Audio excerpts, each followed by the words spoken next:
Hi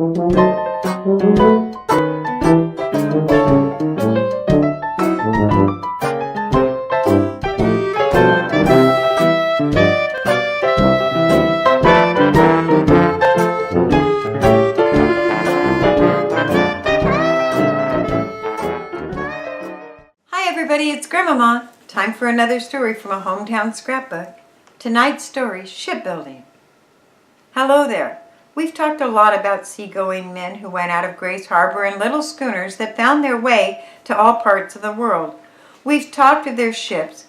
We've told you some of the yarns of tragedies that befell these seagoers who tracked the seas from pole to pole.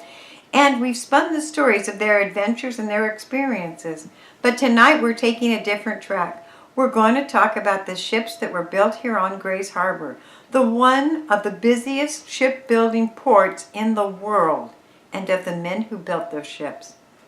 There were many of them, many yards and many men who lent their hand to build in those trim-lined wooden ships that called Grace Harbor home, and that carried the name of this port from Terra del Fuego to Wapango.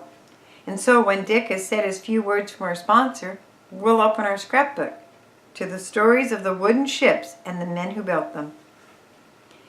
It was back in the 1870s that some of the tall-masted and already famous wooden sailing vessels of the New York, California, and China tea trade were taken off their beaten runs and put into the Pacific Northwest lumber trade. The Northwest was a new, raw, and its mills few and far between. But these hulking luggers that had fought the gales around the Horn till they were battered and sea-worn turned to their new job with a will. There was an economic reason, too. It took large crews to handle those ships on the long voyages through the Strait of Magellan. It was expensive sailing, and losses were high in stout ships and stout men in the hard weather of the Cape. In the coastwise lumber trade, they could make a haul with 1/3 the crew and turn in a dozen round trips a year between the sawmills of Tacoma, Port Blakely, Seattle, and San Francisco. These first wind-driven ships to ply the lumber trade were proud vessels. They had already made their name in the China run, and for many of their skippers who had grown old in the cross-Pacific haul, the coastwise lumber trade was an indignity. But these old vessels, diverted, as we said, after an already long and useful life, sooner or later wore themselves out, and as they dropped out of the line, their places were taken by smaller, sleeker sailing schooners designed and built for the lumber trade. They were designed for quick hand stowing of lumber. They were inexpensive to build, and they took on a look as they developed that stamped them as that of the Pacific Northwest lumber trade. Now, it was natural that these ships built for the trade should be built where the lumber was being cut, and many a mill owner found it necessary to build a ways next to a sawmill and lay down a keel or two just to have some vessels of his own to keep him in the competition. Grace Harbor was pretty young at that time when it built the three-masted schooner Pioneer, its first sea-going product. The little vessel slid down the way near the Northern Western Mill in Hoquiam in 1886, got the fell of Grace Harbor's muddy waters, and turned her prow westward to learn the oceans far and wide under the host of skippers, including the fabled Charlie Hughes. Tom McDonald was the builder of the little vessel, and he laid her up especially for George Emerson and the Northwestern Mill Company, which wanted to be shipping its sawmill output in its own bottoms, and built its own ship to do the job. It was a couple of years before the next launching took place, and the scene shifted to Aberdeen this time. The town turned out to watch the schooner J.M. Weatherwax glide into the water of the yard adjoining the present Anderson Middleton Mill, and just about the foot of K Street. Again, it was MacDonald who lent his shipbuilding skills to the job, and the schooner was away like the Pioneer, bending canvas into the trades wherever stout ships could go. It is, coincidentally, Matt Paisley, the salty skipper of early-day sailing ship, sailed on both of these vessels. He made his first stand before the mast in the Pacific waters in the old Pioneer out of San Francisco, and had his first Pacific command in the Ben Weatherwax. And with these two ships afloat, the fraternity of tradesmen who knew the art of bending timbers and adjusting knees moved into the Grays Harbor County to begin a tradition of shipbuilding that was to last for 30 years and produce some of the proudest wooden ships that have ever floated. New mills were raising on Grays Harbor, and the lumber output was increasing. California was growing like crazy, and the lumber poured from the timber-cutting areas of the Northwest into the Golden Gate and on south to San Pedro in a steady flow of sailing ships beating down the wind with excursion boats regularly. The nation's politics also played a role in it, the old-timers recalled. And one of those old-timers, G.F. Matthews, son of the founder of the Harbor Yard, once blamed the hard times of the Cleveland administration for the fall-off in shipbuilding on Grays Harbor in the first years of the 1890s. However, he noted that with the election of McKinley, the wheels of the nation began to turn again, and in the spring of 1897, the E.K. Wood Company of San Francisco, which operated a sawmill in Hoquiam, decided to build some sailing ships to haul their lumber south.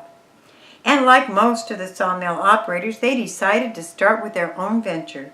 They looked around for a man to run the yard for them and to build their ships. And they found Peter Matthews, who was laying down keels and bending ribs up in Eureka, California, after some dickering with which E.K. Wood Company had to sell the idea of future in the new port up northwest.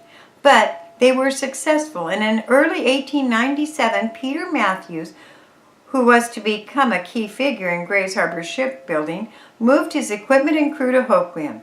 It was situated on the banks of the Hoquiam River. Just the year before, the old Northwestern mill had been destroyed by fire, and a new mill, equipped with long logs, had just been completed and put into operation. Old-timers recall that in the first boom full of logs to go into the new Northwestern mill was a huge Douglas fir measuring 114 feet in length and 80 inches in diameter and the top end. It was hauled into the mill and cut into timbers to build the first vessel in the Matthews yard. And for size, that log was one of the largest ever cut in a Grays Harbor mill.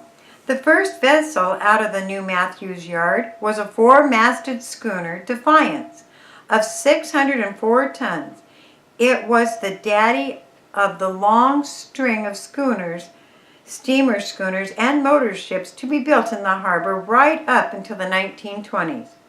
Peter Matthews, who had given Hoquiam its first real yard, lived only 1 year to operate it.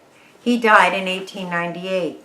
He passed the management on to the new booming firm to his son-in-law, George Hitchings, who carried on the tradition of harbor shipbuilding. In 1902, John Joyce, who had been the master builder for the Bendix yard in Eureka, arrived in Hoquiam to become a partner of Hitchings, and their association was a success. In this yard was built one of the first of the harbor's steam schooners, the San Juanico, later renamed Border King. Meanwhile, other ships were arriving and new yards were getting a start. There was John Lindstrom, for example. John had started as a laborer in the Bennington shipyard in Eureka and soon became the first-class mechanic.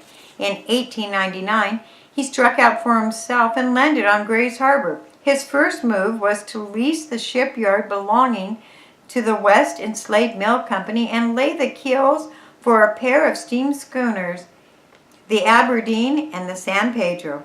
And before the year was out, John Lindstrom had started a shipyard of his own. He went down to the harbor to the foot of Park Street and cleared a chunk of land on the riverbank.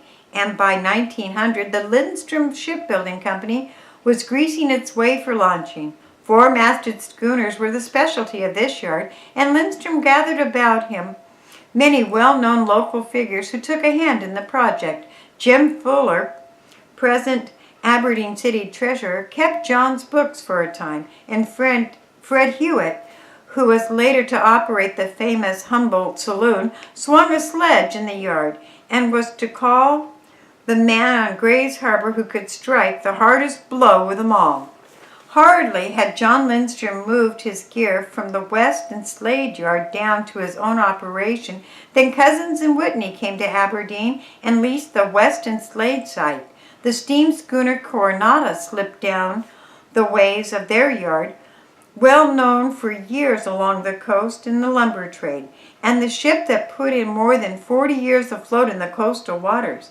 There were many four-masted schooners turned out in the yards under Whitney, who continued to build ships even after his partner died in 1901. But it was the San Francisco earthquake that gave shipbuilding on Gray's Harbor its biggest boom. With the disaster overtaking the big coastal port, there was a rush for lumber, and all the yards were swamped with orders for ships to lug the Northwest fir timber south to rebuild the city with the Golden Gate Bridge. Up until 1908, the caulkers worked long hours, and harbor sawmills cut ship timbers along with their cargo orders for the South. We're going to pause for just a moment for a few words from Dick Crombie and our sponsors.